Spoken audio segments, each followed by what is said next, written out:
So I want to introduce you to somebody who I've been friends with. 10, 11 years now? At least that. RJ. RJ has been a good friend to me for a long time. And I know him to be pretty spot on, pretty honest guy. He's been straight up with me a long time. So I know by now y'all have already heard Savage is introduced in 1911. Now, if you've been following me at all, which I hope you have, you know that I hold standard. I hold Savage to a pretty higher standard. And when I saw this, I was like, 1911 from Savage. Is it gonna be a Savage 1911, or is it just gonna be some clone that they're just pumping out to make some money? Now RJ had a pretty good hand in this pistol, which gives me confidence right off the bat. But because you have such a good hand in it, I would like to, if you don't mind, turn it over to you and let's talk about it. Okay. Savage 1911. So a lot of folks don't realize, back in 1907, 1908 or whatever, the military was looking for a new handgun, which turned into the 1911. It was Colt and Savage. I remember this. It was a weird looking pistol. It was the Savage 1907. It had its quirks, but it made it to the end. And it was Savage and Colt. And Colt beat out Savage. Edged them out. That's how it works. Fast forward 100-some years, Savage is now saying, okay, we're going to do a 1911, but we're going to do it our way, right? Which is what I had hoped for. Yeah. So the first versions of these are all going to be government size, so 5-inch barrel, full-size gun, solid heavy. It's all stainless steel construction. Okay. So just to give you a quick rundown: forged frame, forged slide, billet barrel, all the small parts inside, all machined. Machine from what? Stock, bar stock. Okay, so I want you to say that again in case anybody missed it. Please say that again. Machined from bar stock. All the small parts.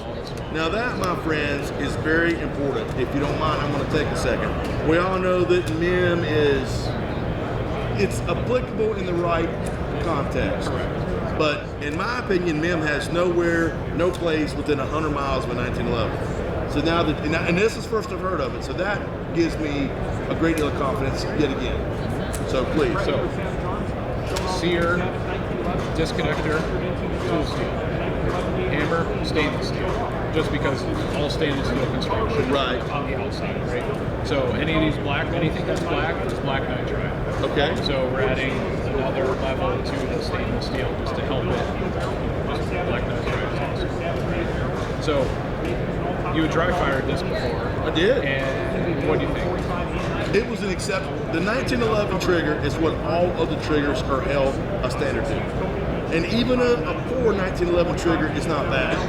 But in my opinion, this is a good 1911 trigger, which is not as easy to come by as it used to be. Correct. And that's fully machined parts get you to the good trigger. Sure. Good trigger.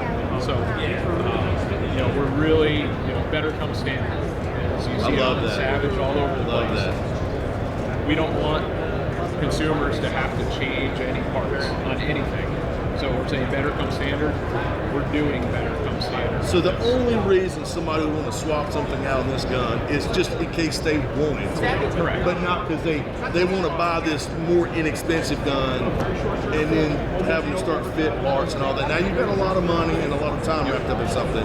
This, you change it only if you want to, but you don't need to. Yeah, folks, we understand you'll change your grip handles, you'll be able to change springs as they wear out, whatever, but there'll be no reason to need to change hammer, sear, disconnect, trigger, sights. Just to talk quickly about that, we're running true Novak sights. Exceptional sights. We're not doing knockoffs or this or that. On the rail versions and the black full-size versions, we're doing Novak's rear adjustable sight. Okay. So they patented it or whatever. It's extremely strong. You can adjust for elevation. There's no springs in there that go loose or anything. Tritium what's it called? Mega glow dome front sight. Okay. So again, premium sights on this pistol. So this is a single dot front sight, Yep. no dot rear.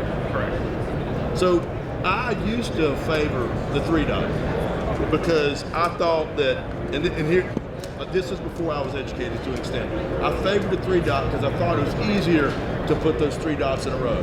Then I took some classes. I talked to some people that were real shooters, and they all run just a single dot in the front. Correct. Because that is, you're supposed to be focusing on the front sight, not the rear sight. Right. If you're trying to put 3 dots in a line, you're looking at the rear sight too. So Exactly.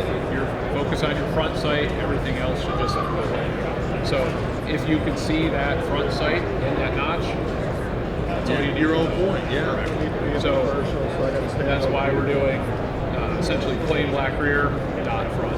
So I think that's perfect. The tritium, we do a tritium bar under the rear sight just for low light, so you can still pick up a little bit. In case you have to just index it quickly. Okay. So going along with that, one of the other things Savage is known for is left-handed. There's lots of left-handed rifles, left-handed shooters love us for that. Ambidextrous thumb safety. Better come standard though, it's not a mushy ambidextrous thumb safety. So there's lots of 1911 thumb safeties in particular on the market. If you're a strong side, it's nice and positive. Right. If you're weak side, it's kind of mushy. Did that sound any different? No, absolutely not. May I try? Of course it's empty. Yeah, there you go. So we've got, I'd say probably one of the strongest, if not the strongest, thumb safeties on the market. The way the right side paddle connects is key to the pin that goes through the receiver. Okay. So that's how we get the strength. You're not relying on the connection of that paddle to actually actuate the safety. So just very positive. Just some of the other features, slide stop's got a little neat feature on it. We don't take the gun apart, but it'll help eliminate idiot scratch. Okay. So, when you're reassembling a 1911, you got to give it that little up and in. Push, pull, in, Yep. down, and around. So we went on the lug that goes into it. That's what you're actually pushing past the D10. We put a little notch on it. Oh, to help. You line it up with the D10, and all you do is push straight in. Okay. So you don't need to go up anymore. Just help push that little plunger right in. Correct. So it's little things. A lot of little stuff. Yep. So you were saying, how to use Savage, put the Savage trigger Yes, on the yes. multi-load. These are all the little ways to doing it. And each little thing adds to, a 1911 that is similar but different. Everybody has their reimagining. Yep. So just a couple cosmetic things we'll point out. Serrations, front and rear, extremely aggressive, wide, real grippy. Here, serrations on the top. Keep the chain, glare there. chain link pattern. We've carried that through onto the mainspring housing. nice. Just trying to tie things together. Is this steel mainspring housing? It is. I said fully machined. You did. That's Fully so. That's machined not a stainless. polymer. Nope. Okay. Stainless steel. Okay. Fully machined. So, You weren't lying. the only thing I'll say that's not stainless on here is the trigger. It's aluminum. That's standard. That's about it. Well, it's an attractive gun. It's a good-looking pistol. Yep. Now, have you shot it? I have. What do you think about it? Out group size like that at 25 yards. Really? All those sandbags. Yeah. Never going to say I'm a great pistol shooter. So coming for something I can shoot.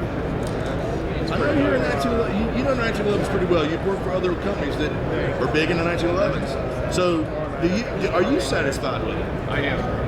So about a year ago, so we're still working on getting these going. I go into our CEO's office or something unrelated. So how's a 1911 going? He said, I never thought I would have to buy it. Nah. But now I do. So you like it enough, you're going to go out and get your own self. I've already got one stashed in my office. Good man. Well, look, I know you're super busy, so I don't want to take up a lot of your time, but I was very interested in hearing the straight dope on this pistol. So there you go. Okay, guys. Well, you've heard it from the man himself. If RJ says it'll be true, it's about 98.7. Is that still the number of percent true?